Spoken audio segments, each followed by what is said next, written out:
derecho en general, y el derecho penal en particular, necesita esa esencia, que yo se los digo a mis alumnos de pregrado y de posgrado, esa esencia sin la cual se le puede llamar derecho. Hemos tenido aquí a Cancio Meliá, ha expuesto desde España vía Google Meet. Él ha sido alumno, si la memoria no me es infiel, también de Günther Jacobs.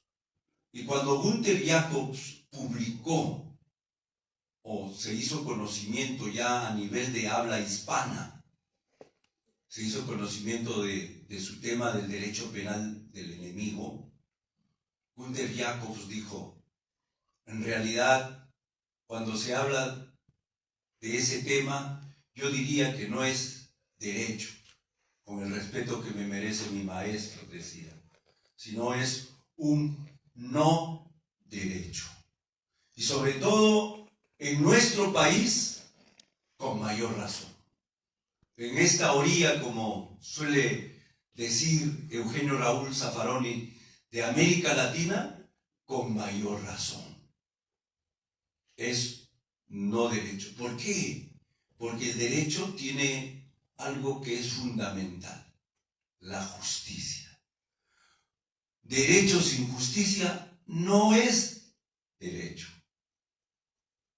Y cuando tenemos un proceso penal donde no se respeta la complicidad, no se respeta la instigación, no se respeta la autoría, la coautoría, la autoría mediata, no se respeta el principio de legalidad, que es un principio que no solo está en nuestra Constitución, sino en las convenciones internacionales.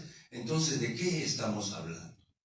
Y por eso en esta parte introductoria, a mí siempre me gusta decir algo para no ser malentendido. No es que nosotros rechacemos la capacitación que hacen nuestros colegas peruanos, nuestros alumnos peruanos en Alemania, en España, en diferentes lugares del mundo. Bienvenida, como ayer lo decía Eugenio Raúl Zaffaroni, ante una pregunta que le hice, bienvenida sea la capacitación, bienvenido sea el estudio de la dogmática en sus diferentes modalidades, posiciones, escuelas. Bienvenido. Pero cuando el problema se da cuando se viene o se regresa al país de origen y se pretende aplicar esa dogmática sin un análisis crítico, sin darse cuenta si esa dogmática, esa escuela dogmática, esa posición dogmática se adecua o no se adecua a nuestra realidad. Como yo digo, ¿calza o no calza con nuestra realidad? ¿Es que acaso nosotros no tenemos posiciones dogmáticas que han venido de Alemania? Por supuesto que sí, por supuesto que sí. El causalismo, el finalismo, la escuela positivista que vino de Italia y una serie de posiciones dogmáticas que algunas han calzado en nuestra realidad. ¿Quién no ha hablado del dominio del hecho de Roxin? Bienvenido, porque sí se adecua a nuestra realidad. Entonces, nosotros con este tema que estamos tratando en estos instantes, no es que pretendamos rechazar la dogmática foránea, porque no tenemos un derecho penal original, en principio. Lo que sucede es que tenemos un código penal, y este código penal tiene principios. Tiene principios. Y estos principios son convencionales, constitucionales, y también están en la propia ley penal, en el título preliminar del Código Penal. Y ahí tenemos el principio, por ejemplo, de legalidad. El principio de legalidad exige que la fuente principal, fundamental del derecho penal es la ley penal. Y lo que diga nuestra ley penal, eso es lo que dice el Código. Salvo que la ley penal sea inconvencional, inconstitucional, en cuyo caso, también por esto que les acabo de decir, no hay derecho sin justicia, no se aplican esas leyes. Control difuso, los jueces tienen ese poder. En el caso concreto, no aplicar la ley inconstitucional. Control concentrado, que lo tiene el Tribunal Constitucional ante una demanda de inconstitucional de la ley, de inconstitucionalidad de la ley. Entonces el tribunal puede sentenciar y decir que esa ley es inconstitucional y será sacada del ordenamiento jurídico nacional. Entonces esto queda claro. Ese es el principio de legalidad. ¿Y qué nos dice este principio de legalidad con respecto a este tema? Nos dice que nuestro ordenamiento jurídico penal, por favor grábense esto que es muy importante. Nuestro ordenamiento jurídico penal no defiende, no protege las expectativas normativas, la lealtad a la norma. No, eso no es lo que protege el derecho penal peruano, el Código Penal peruano. La vulnerabilidad del bien jurídico es lo que protege el derecho penal peruano. Vale decir, protege bienes jurídicos. ¿Y quién lo dice? El título preliminar de nuestro Código Penal. En el artículo 4 señala el principio de lesividad. ¿Y qué nos dice el principio de lesividad? No hay delito, no hay pena, si por lo menos un bien jurídico protegido no corra peligro. Por supuesto, si es lesionado, tanto mejor. Entrará a tallar el derecho penal como delito y como pena. Tanto mejor. Pero si la conducta del sujeto activo no pone en peligro al bien jurídico protegido o no lo daña, no hay delito. Porque como lo decía ayer Daniel, lamentablemente no me acuerdo de su apellido, el profesor argentino que nos habló sobre el bien jurídico, nos decía, aquí en América Latina, específicamente en el Perú, no solo se desvalora, hay un disvalor de la acción, sino también del resultado. Por eso que en nuestra teoría del delito hay conducta típica antijurídica. Y vamos a ver qué relación tiene la antijuridicidad con este principio llamado el principio de lesividad. ¿Qué relación tiene? Pues bien, la antijuridicidad nos enseñan generalmente, y a veces se olvidan de algo que no es menos importante. La antijuridicidad no solo es formal, la antijuridicidad no solo es la transgresión al ordenamiento jurídico. No. La antijuridicidad es más que eso. A lo primero se le llama la antijuridicidad formal, pero también hay una antijuridicidad material. Y esta antijuridicidad material consiste en que nos respondemos a la pregunta, ¿no? Porque la antijuridicidad es la transgresión al ordenamiento jurídico, sí. ¿Y cómo hacía? ¿Cómo así? ¿Cómo aterriza esa transgresión? Poniendo en peligro o lesionando a un bien jurídico protegido. ¿Y qué más? ¿Qué tiene que ver esto del bien jurídico? Pues, si alguien quiere matar a otra persona, le apunta y dispara y dispara y no se muere, y se da cuenta que estaba utilizando un arma de fogueo, por más que haya actuado con esa intención de matar, no ha puesto en peligro la vida de la otra persona y hay una tentativa inidónea o delito imposible por inidoneidad del medio. Y de acuerdo a nuestro ordenamiento jurídico penal peruano, Código Penal peruano, Decreto Legislativo 635, no es punible. Artículo, si mal no recuerdo, 17 del Código Penal. Si alguien quiere matar, dispara contra un cadáver porque creía que estaba sentado y estaba durmiendo, lo dispara con la intención de matarlo y el proyectil le ingresó post-mortem, estaremos ante un delito imposible o tentativa inidónea por inidoneidad del objeto y no será punible. ¿Cuándo es punible? Ya lo dijimos, artículo 4 del título preliminar, cuando por lo menos el bien jurídico protegido corra riesgo.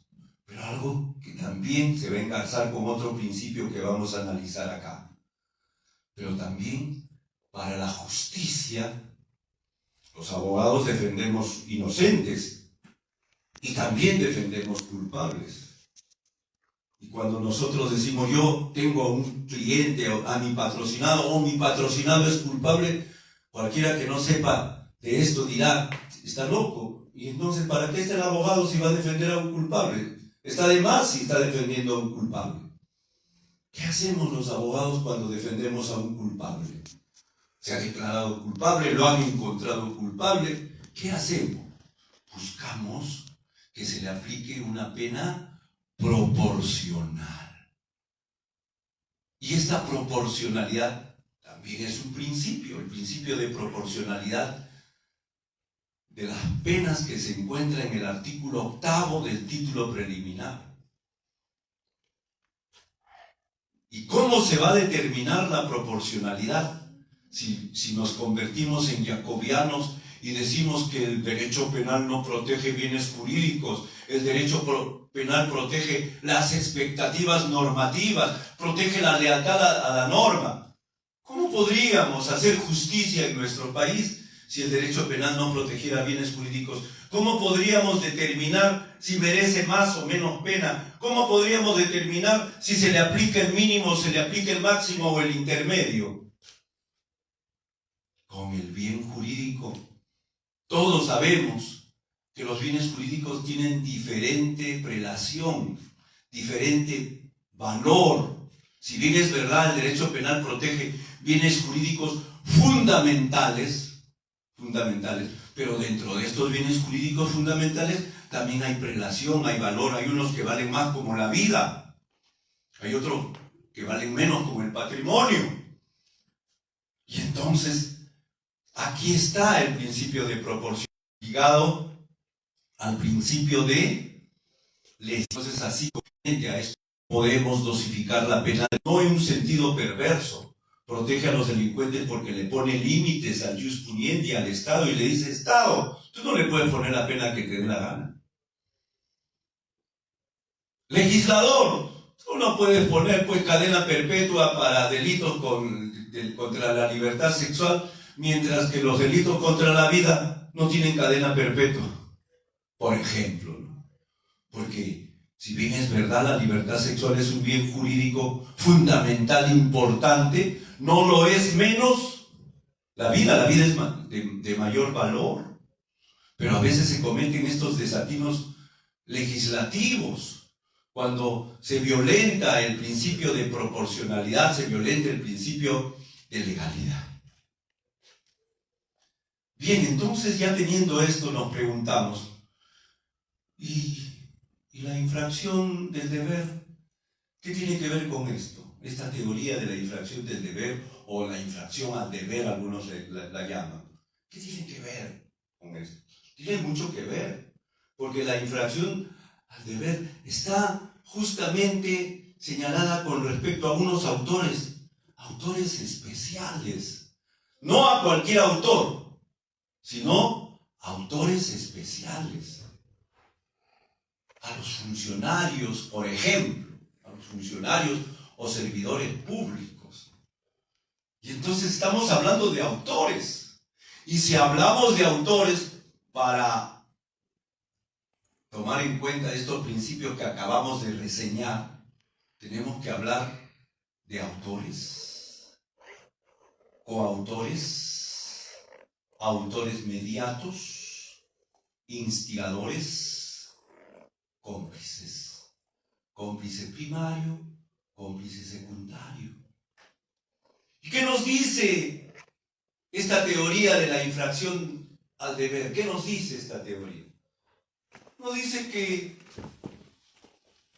los funcionarios han nacido, los funcionarios o servidores públicos han nacido para ser autores.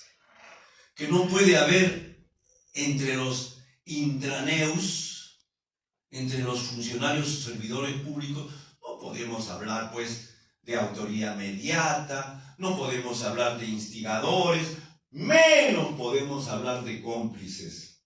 ¿Por qué?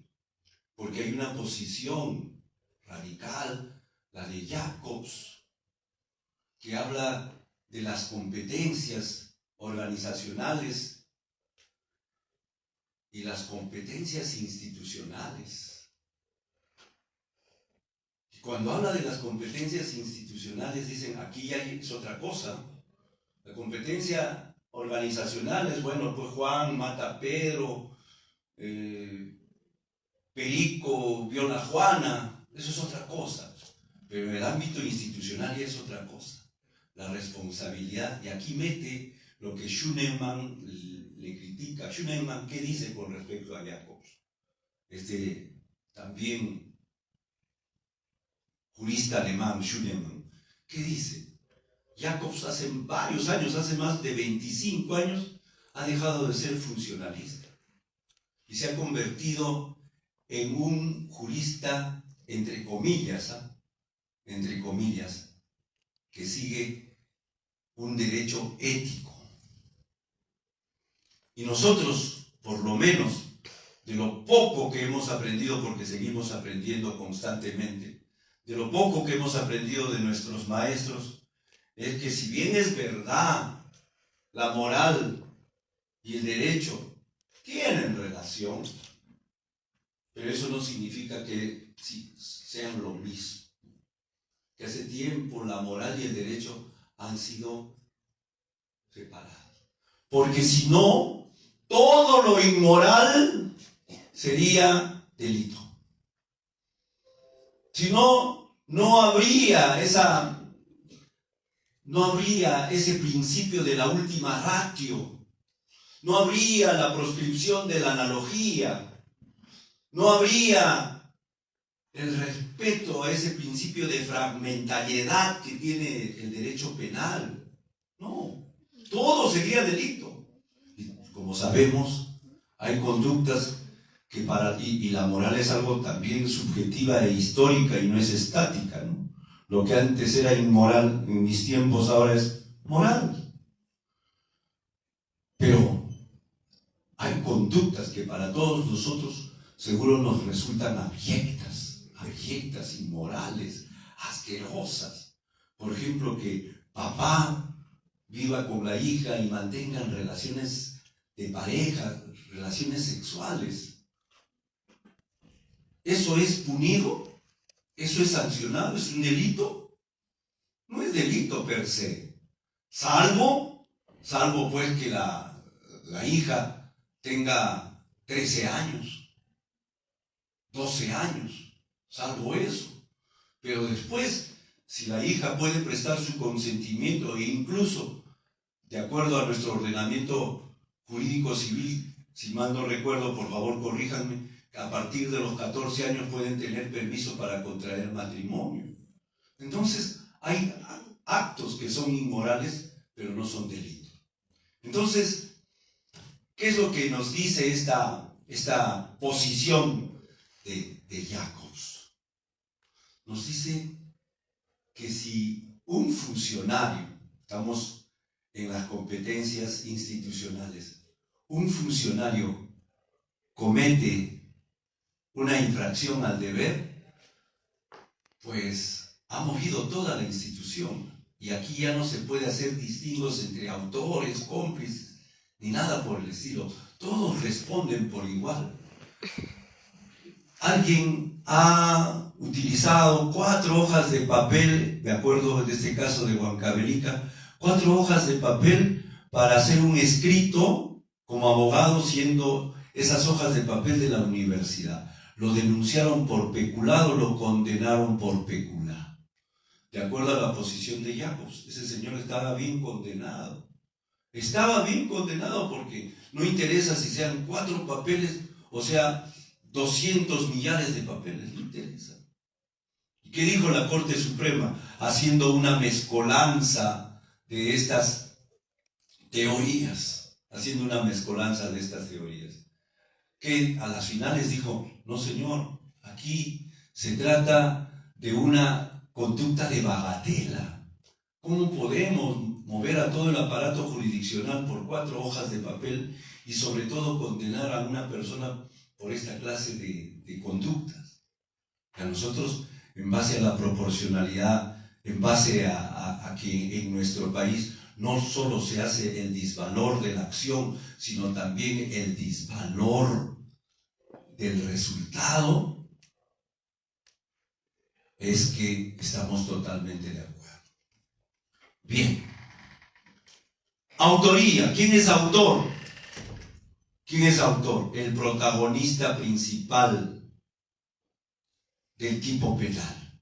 El que realiza el verbo rector. El que tiene el dominio del hecho. Ese es el actor. Ese es el autor. ¿Quién es el coautor? El que tiene el codominio. ¿Quién es el autor mediato? El que tiene el dominio funcional.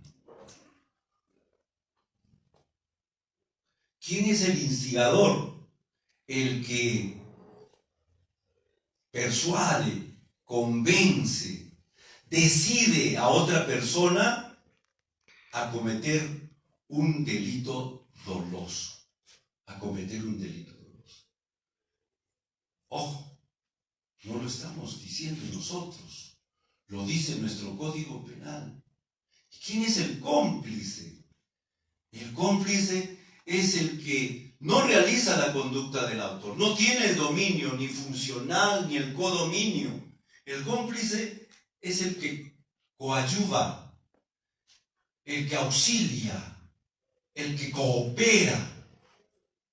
Y esta cooperación puede ser vital, puede ser importante, puede ser sine qua non. Será cómplice primario. Si esta cooperación, esta ayuda, este auxilio puede ser prescindible, con esa ayuda o sin esa ayuda igual se cometía el delito, será cómplice secundario.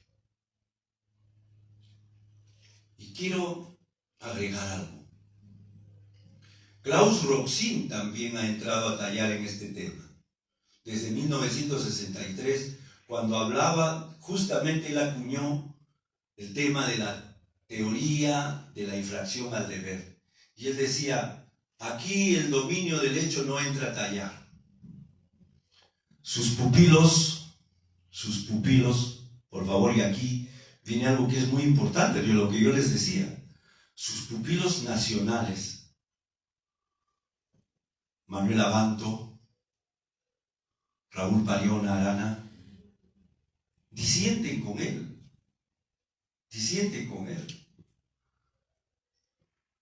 ¿Y por qué disienten? Porque Klaus Roxin es menos penalista que ellos. Sería algo absurdo, por no decir otra cosa. Disienten con él porque Klaus Roxin es uno de los mejores penalistas, como también Jacobs, no podemos negarle. Nosotros no estamos de acuerdo con la filosofía de Jacobs, con su posición sociológica, no estamos de acuerdo, pero con algunos temas, por supuesto que sí estamos de acuerdo. pero siempre y cuando, reitero, se adecuen a nuestro ordenamiento jurídico, sin romper el principio de legalidad, sin romper los principios convencionales constitucionales y que existen en nuestro título preliminar. ¿Estamos de acuerdo? Pero ¿por qué Arana y Abanto disienten con el maestro? Simplemente porque dicen, bueno, pues en el fondo Roxin es alemán, Roxin escribe para Alemania, Roxin conoce el tema de Alemania, y ayer el profesor argentino Daniel nos decía justamente eso, ¿no? Que los alemanes siempre, inveteradamente, han tenido una posición de darle mayor disvalor a la acción que al resultado. Si por ellos fuera, la complicidad no existiría. Entonces, una cosa es esa teoría aplicada en Alemania, aunque a mí me han dicho, yo no he estado en Alemania, hemos revisado, Schunemann sí lo dice abiertamente,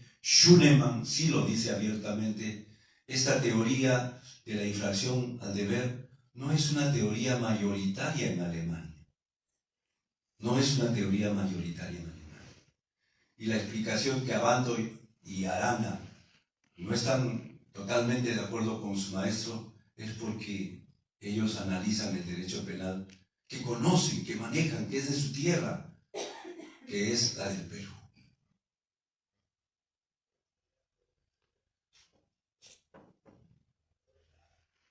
Luego, tenemos ¿qué pasa con los funcionarios o servidores públicos que han cometido este delito? No solamente uno, sino entre dos, entre tres, entre cuatro. De acuerdo a nuestro Código Penal, de acuerdo al artículo 23, 24 y 25 de nuestro Código Penal, pues nada nos impide, y nosotros lo hemos hecho y nunca hemos tenido ningún problema, a pesar de que cuando estábamos en la Corte Suprema de Justicia, IDL nos perseguía, pero para todos los lados, y buscaba a cada rato que nos destituyeran. A pesar de eso, nunca, ni el Consejo Nacional de la Magistratura en ese entonces, ni el mismo Poder Judicial, ni quejas ni nada hemos tenido cuando hemos aplicado lo que ahora ya se ha formalizado y se ha concretado en la modificación del Código Penal en el artículo 25. La unidad del título de imputación. Con respecto a los extraneos. Y con respecto a los intraneos, no hemos tenido ningún problema en que el funcionario A tenga la calidad de autor, el funcionario B tenga la calidad de repente de instigador y el funcionario C tenga la calidad de cómplice. Porque efectivamente, y se han dado los casos en nuestra realidad. El tesorero de una municipalidad le pide al vigilante que por favor le ayude a sacar un maletín y le dice, te voy a dar después tu propina, y una buena propina. Y en ese maletín había bastante dinero, mucho dinero de la municipalidad. El vigilante sale con el maletín, lo deja en el vehículo del tesorero y listo. Díganme, ¿podremos decir que los dos son autores para la teoría de la infracción del deber ser? Los dos son autores y serían sancionados como autores. El guachimán recibió 1.000 soles de los 100.000 soles que se estaba llevando en el maletín el tesorero. La pregunta es, ¿aplicamos esta teoría?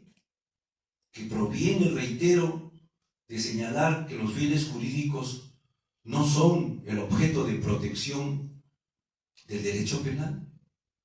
¿Aplicaremos esta teoría de la infracción del deber que señala que los funcionarios o servidores públicos han nacido para ser autores? ¿Y dónde está el principio de la antijuridicidad, de la lesividad, de la proporcionalidad de las penas?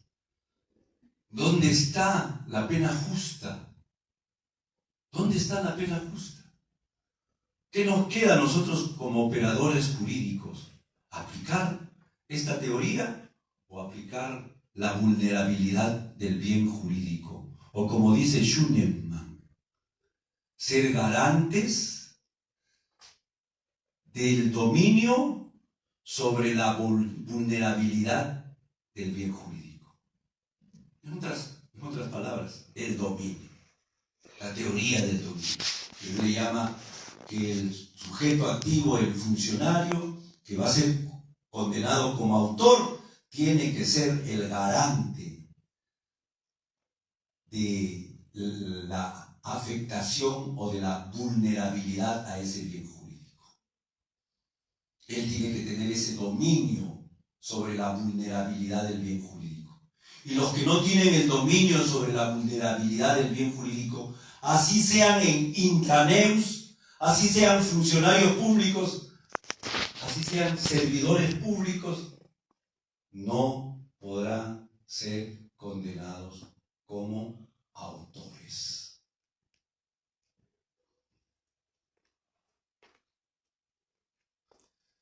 La jurisprudencia en nuestro país, como lo dice el profesor también y magistrado Ramiro Salinas Sicha, está dividida.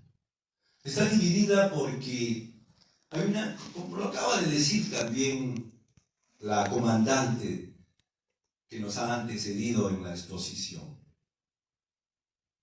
Lamentablemente no nos permitimos seguir aprendiendo, no nos permitimos capacitarnos.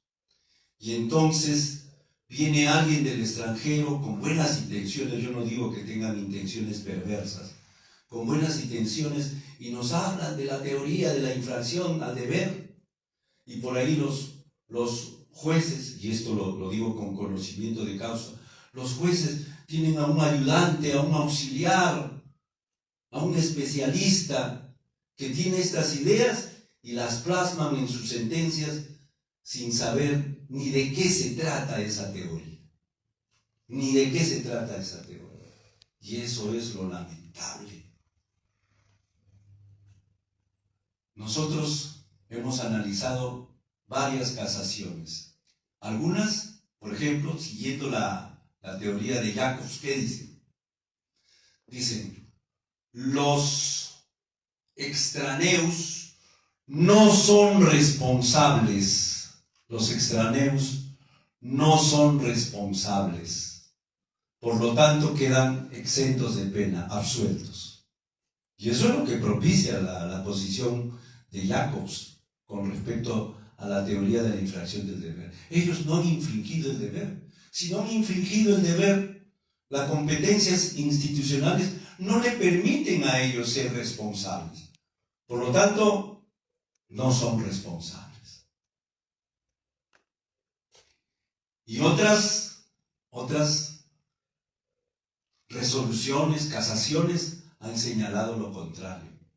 Han dicho, los extraneus, si bien es verdad, no pueden ser autores porque el mismo tipo penal exige cualidades especiales, en este caso ser funcionario o servidor público, y el extraneus no lo es. Sin embargo, nuestra legalidad nacional, nuestro Código Penal peruano, en el artículo 23, 24, 25, señalan, sí, la posibilidad de aplicarles esta normatividad. Y en el caso de los extraneus, sin romper el título de imputación, sin romper el título de imputación, se les ha condenado como cómplices, como cómplices.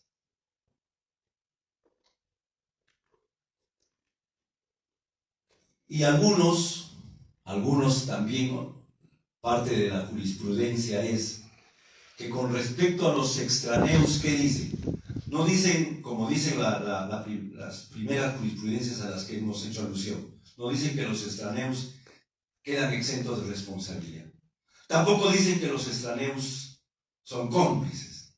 Estas otras dicen, los extraneos serán responsables penalmente siempre y cuando en nuestro ordenamiento jurídico penal exista algún tipo penal dentro del cual se pueda subsumir su conducta. Por ejemplo, en el peculado.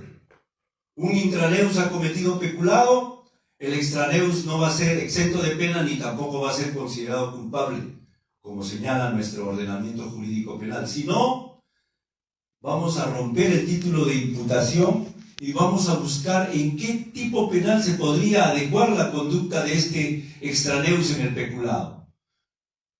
Si ha sido sustracción, hurto. Si ha sido apoderamiento, apropiación ilícita.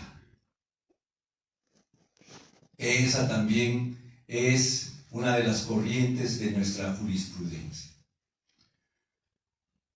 Y con esto ya estoy por terminar. Ha habido una modificación y yo quisiera, por favor, que ustedes paren mientes en esta modificación del artículo 25 del Código Penal. Yo considero que la modificación que ha sufrido este artículo 25 refuerza la posición que en el extranjero defiende Schunemann,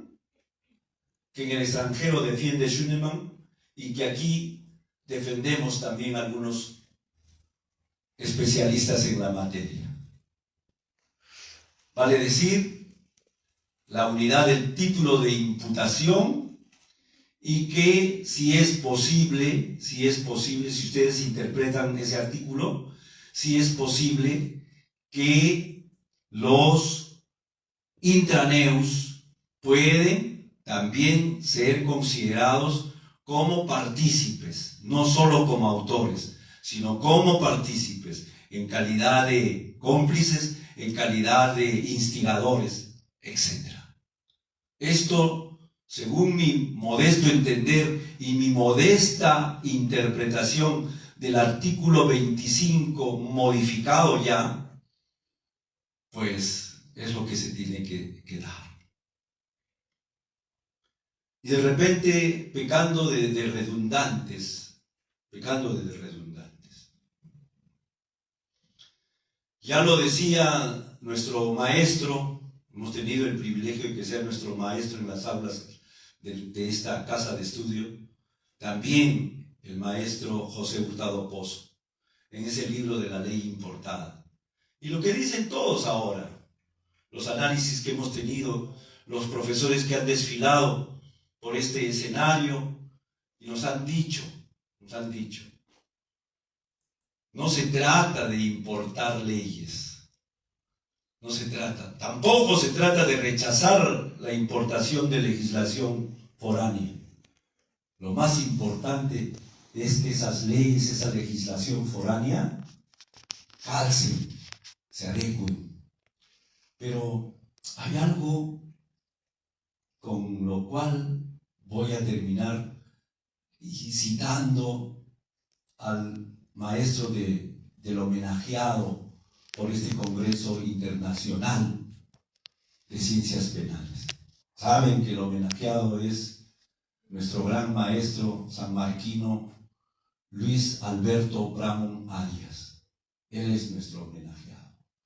Don Luis Jiménez de Azúa, por sus propias palabras, ha sido maestro de Luis Alberto Bramón Arias. ¿Y qué decía Bramón Arias? Bramón Arias decía que el derecho penal Siempre lo decía, y lo dice en su libro, el derecho penal tiene que relacionarse con la realidad. Ayer lo dijo Zaffaroni. Que venga la dogmática, que estudien dogmática, que se capaciten, pero no que pretendan aplicar sin tomar en cuenta la realidad a donde se van a aplicar estas dogmáticas, las pretendan hacer. Así lo ha dicho ayer Eugenio Raúl Zaffaroni. Y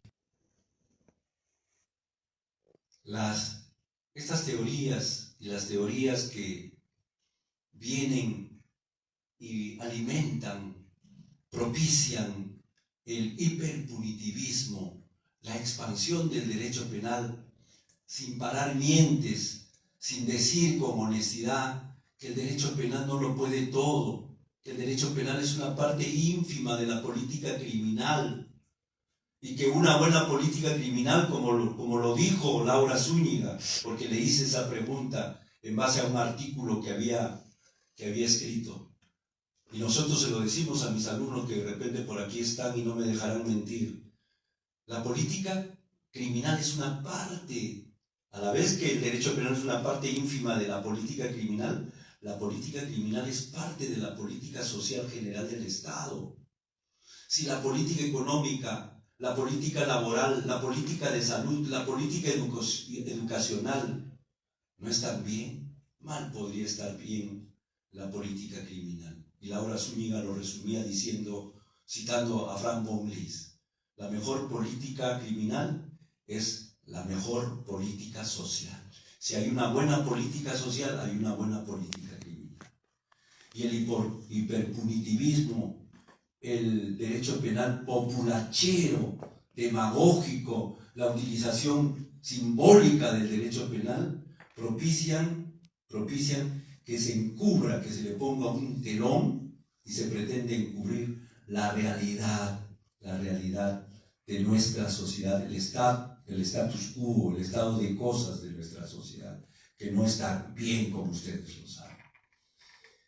Jiménez de Azúa decía, de nada sirven las mejores leyes estructuradas finamente, dogmáticamente, sean leyes penales o procesales. De nada sirven si quienes están llamados a aplicarlas no tengan la idoneidad técnico, científica y moral para hacerlo. Muchísimas gracias.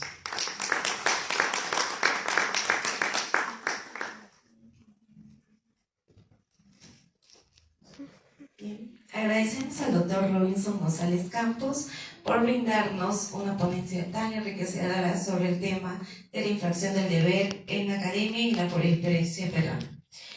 Y porque también, gracias a él, se ha podido realizar este primer Congreso Internacional de Ciencias Penales en homenaje al maestro Luis Alberto Bramón Arias. Así que fuertes las palmas para el maestro.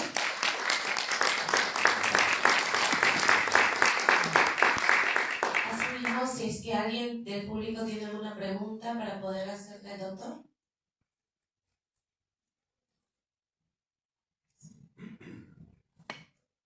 Sí, ¿qué tal?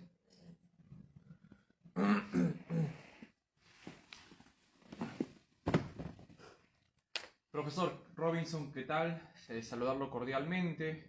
Y cómo no, las felicitaciones siempre en usted es un denominador común como alumno, puesto que si bien es cierto el Congreso en homenaje a Luis Alberto Bramón Arias lleva el rótulo de maestros, usted en San Marcos es como conocido por los profesores, varios profesores sanmarquinos, usted ha sido maestro de ellos mismos. Así pues, mi pregunta se dirige respecto a la figura de la coautoría. Señalan que en los delitos de infracción del deber, al ser delitos de carácter especialísimos, autores como Caro Young, profesor respetado académicamente Raúl Ernesto Martínez Mamán, se inclinan más en el tema de que los delitos de infracción del deber es inviable e imposible la configuración de la coautoría. No obstante, pareciese o me da la impresión que muchas veces la dogmática a veces se aleja o la doctrina se aleja del principio de legalidad, que sería en este caso el artículo 25, si la memoria no es ingrata, cuando habla sobre el tema de la intervención delictiva, porque esta responde a las figuras de la intervención delictiva de coautor, coautor. Me pregunto cuáles son sus consideraciones y alcances al respecto. Muchas gracias, queda atento. Como lo digo en mi libro, Lecciones Básicas de Teoría del Delito, cuando publico una entrevista, entre comillas, que yo como profesor de Derecho Penal le hago al Derecho Penal. El Derecho Penal me responde en primera persona. Y ahí el Derecho Penal, al responderme una de las preguntas, me dice: cuidado, hay que tener cuidado. Todos los seres humanos tienen intereses, buenos, malos, de grupo, egoístas, altruistas, todos los seres humanos. Y los intelectuales también tienen intereses. Los académicos, que son intelectuales, también tienen intereses. E incluso me hace mención el Derecho Penal de ese libro publicado por Francisco Muñoz Conde, que señala que Edmundo Mesger lo descubrió, investigó y lo descubrió. No era un dogmático, pues, de los que en la época se presentaba como tal, así digamos, neutro, ajeno de repente a posiciones políticas. No. Edmundo Mesger era nazi, convicto, nazista. Él participó en elaboración de leyes, de normas que perseguían a los judíos para su extinción. Con esto no quiero decir que eso mismo le suceda a nuestro amigo y colega Carl Jung, no. Pero Carl Jung ha sido alumno de Jacobs. Y obviamente él viene con buenas intenciones y dice: sí, pues, aunque últimamente lo he escuchado, y ha cambiado, está modificando. Como dice Zaffaroni, ya lo están resocializando. Zaffaroni dijo: a esos dogmáticos que se vienen y pretenden imponer cosas que no se adecuan a nuestra realidad, hay que resocializarlos, dijo ayer, ¿no? Pues bien, en este caso se ha olvidado Carl Jung que el artículo 23, es el artículo 23, habla de autoría y coautoría. De autoría y coautoría. ¿Qué es la coautoría? Schunemann, con el que estamos de acuerdo, Schunemann, ¿qué dice? Que no es la teoría de la infracción al deber, sino es la teoría del garante, del dominio, de la vulnerabilidad del bien jurídico. En este caso, si el intraneus A tiene el codominio sobre la vulnerabilidad del bien jurídico, con el intraneus B, no hay ningún problema para que no se dé la autoría mediata, de acuerdo a nuestro ordenamiento jurídico penal.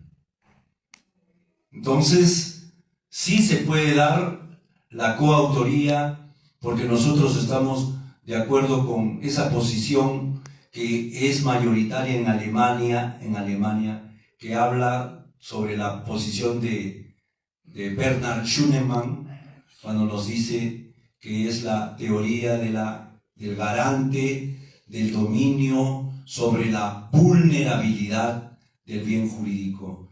Y ojo, se habla de vulnerabilidad del bien jurídico y parece que fuera otra cosa. Cuando se habla de la vulnerabilidad del bien jurídico, se está hablando del artículo 4, al que cita también Schunemann, ¿eh? Porque ese artículo que he leído de Schunemann es un artículo que lo publica a raíz de una conferencia que da aquí en el Perú y que hace la crítica a la teoría de la infracción al deber y le dice: oigan, peruanos, ya pues, no estén aplicando una teoría, en principio, que no es ni mayoritaria en Alemania, en segundo, que no calza dentro de su realidad. porque ustedes felizmente, dice ella, felizmente tienen el principio de lesividad en el artículo 4 del título preliminar. Gracias. Muchas gracias, doctor.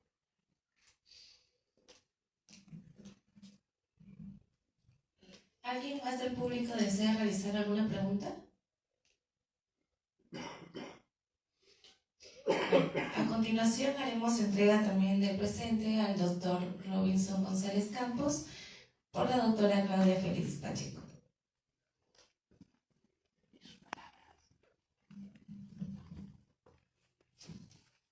Doctor Robinson, nuevamente buenas tardes con el auditorio. Para mí es un placer poder devolverle el saludo que me hizo hace un momento, pero esta vez para reconocer su valiosa participación en este primer Congreso Internacional de Ciencias Penales, no solo como ponente destacado, que lo es y que nos queda claro por supuesto, sino también como parte de la comisión organizadora y de hecho gestor de esta valiosa experiencia para nuestros chicos del taller de Ciencias Penales y para la juventud sanmarquina y también quienes nos acompañen de otras casas de estudio, por supuesto. Muchas gracias, doctor Robinson. Gracias a ti. Por favor, Aquí, ¿no? Al medio, como siempre. para que salga todo y luego San Marcos. Aquí a la derecha.